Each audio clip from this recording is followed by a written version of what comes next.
Welcome back, everybody. Today is September 13th. I hope everybody on the coast is safe. We have a hurricane coming in. It looks like it's going to be spinning out along North Carolina, South Carolina for the next couple of days, so I hope everybody is safe that lives down there. I just got back from a 17-hour drive from Fort Polk, Louisiana, so I am very tired, and excuse my squeaky office chair. While I was down there, BRP announced the new Ryker. So my thoughts about this brand new three-wheeled machine that cost $8,500. I think, you know, who is this thing intended for? It's definitely not intended for someone that has an RT or an F3 Limited. Or even an F3 that puts some serious miles on. You know, that's not what this thing's intended for. It's not intended for two-up riding. To me, this is intended to bring a new line of customers to BRP. Maybe it's someone that lives in a town, does short commutes, likes spirited riding. That's who I think BRP's marketing this to, not to the couple that have an RT that all they do is travel back and forth to out west or along the ocean or, you know, whatever. That's not what this thing's intended for. It's not intended for two-up. I did put some notes down.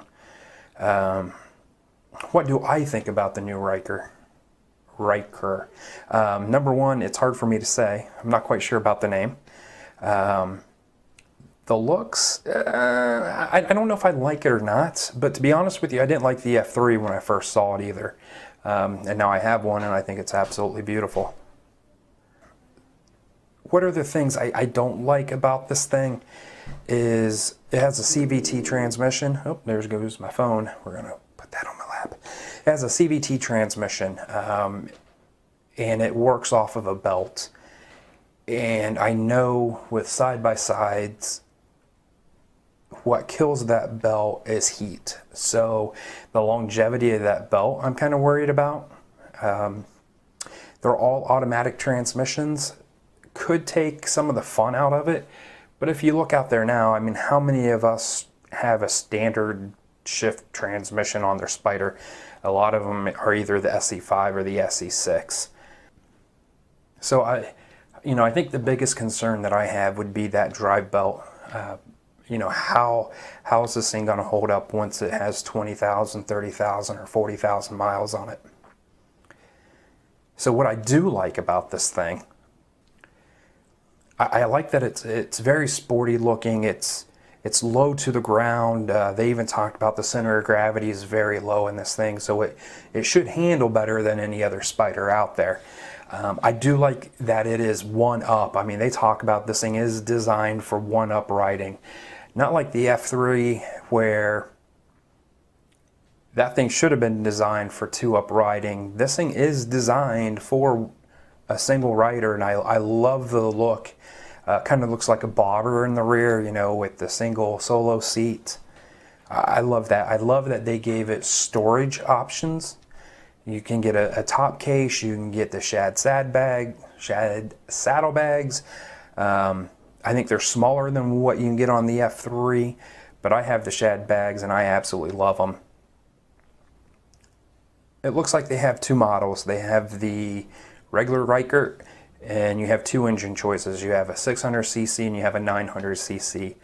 The 600cc is 47 horsepower with 35 foot-pounds of torque. The 900cc is 77 horsepower, 77 with 56 pound-feet of torque. So I think it weighs 800 pounds. You know, the 600 might be a little doggish, but you know, with that 900cc motor in it, I bet it's not too slow. So we have two models. We have the regular Ryker, and then we have the Rally Edition. It looks like both of them with the 900s might have a sport mode. I know it has a rally mode, and they say off-road, and what I think they mean by off-road is off pavement. if you get this rally spyder, you are not going to take this thing off into anything other than a dirt road or a gravel road. There's no way you're going to take it truly off-road. But it is cool that they have designed it to hold up better on rocky roads, unlike some of the F3s that people have complained about getting rocks in the belts, me included. This one, I don't think we're gonna have to worry about that because it doesn't have a belt. It is shaft driven, which is absolutely amazing, and I would like to see that shaft drive actually end up on all the spyders, or at least the RT and the F3 Limited. So I kind of like the price point. They're still not cheap. 600cc motor, 8500, 900cc motor, you're talking 10 grand. You know, it's not cheap. Still, it's more cost effective than any other spyder, but it's still not a cheap bike. So, you know, I kind of, my thoughts on this thing is, you know, I need to see it in real life before I say if I like the looks of it or not. I will say that I like that BRP is trying something different. They're trying to bring new people into the lineup. Is it going to work? I can't tell you. You know, what I've seen online is dealers are excited for this. You know, I like the price point. I went ahead then and jumped on BRP's website to see what else has changed for 19, and it looks like they have restructured the price on most of the other spyders, the F3, the F3T, the RT Limited.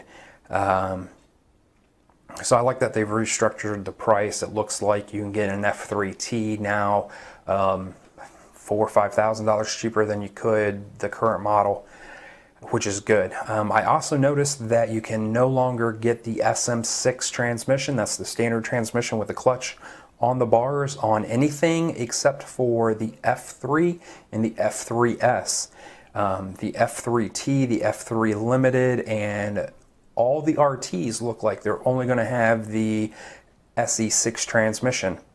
I have the SM6 transmission in my spyder, and I don't have a problem with it, but it was a leftover 15, and the other one that was a leftover was also a standard shift transmission.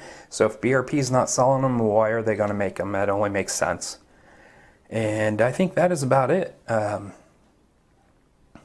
You know, I definitely want to. I want to look at one of these little things. I want to ride one. If they, you know, they say that they handle absolutely incredible because they are lighter, the weight's lower in them. I think they have 16-inch wheels, if I'm not mistaken. It sounds fun, you know. If you live in a city, you commute, and you normally take your spyder, I mean, why not get a spyder that costs $10,000 and rack the miles up on it? And with the price point, you know, you might almost be able to get two spyders, get, you know, a $10,000 Ryker, and you know, a 22,000 F3T, and you know, for the same price that you would be paying for an RT. And then you can have one that you can travel on and one that you can go out and have some fun on. So on that, you know, I can't wait till it comes out. I definitely want to ride it, take a look at it, and see what they have to offer. It's very cool that this thing is shaft driven. I hope that BRP brings that to the other spyders in the lineup. So on that, everybody stay safe. Hopefully I will be back out in the wind soon, so I won't be sitting in my office making stupid videos. So everybody take it easy. Thanks for watching.